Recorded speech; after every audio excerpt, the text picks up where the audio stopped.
佢哋可以繼續盡忠職守。We have around 28,000 policemen across Hong Kong. They are now working around the clock as the city's public security is at stake like never before. Since the Occupy Central protests began more than a month ago, Hong Kong police have faced criticism from protesters for doing their job to safeguard order and security. They're using some stick or using their shield to push us. The behavior is not well organized and is irrational.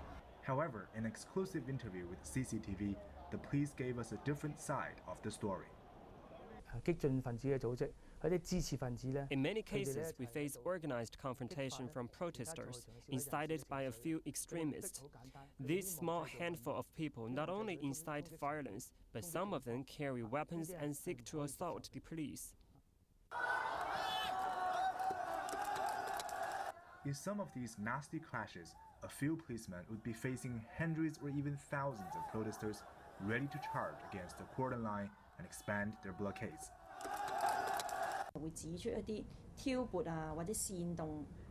Even when the protesters are not violent, they use electric torches to flash the eyes of the policemen on duty. If many of them do so, police would have to either give up the cordon line or resort into using force.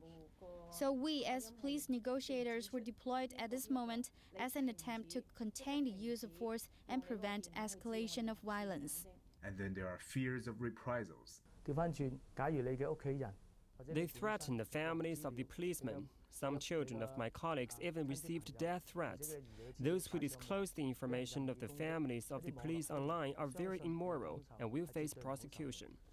As protests wear on, there are signs of distress taking its toll. Over the past month, we have to go to the gathering sites of the protesters to conduct psychological counseling to the policemen.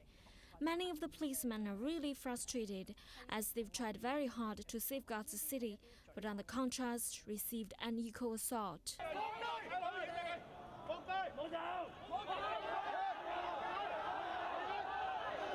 It's a challenging time for police officers in Hong Kong these days.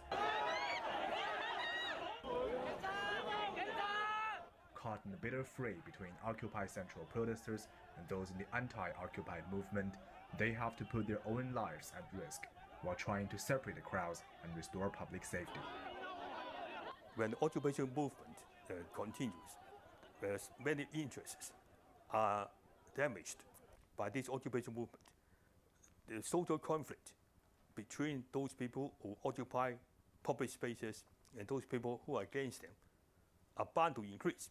As the Occupy Central protesters continue to defy the court order and maintain their blockades, Hong Kong police are now working day and night to guarantee the public safety.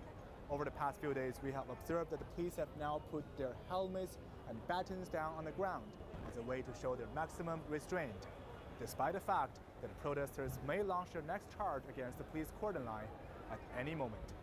I'm from CCTV, Hong Kong.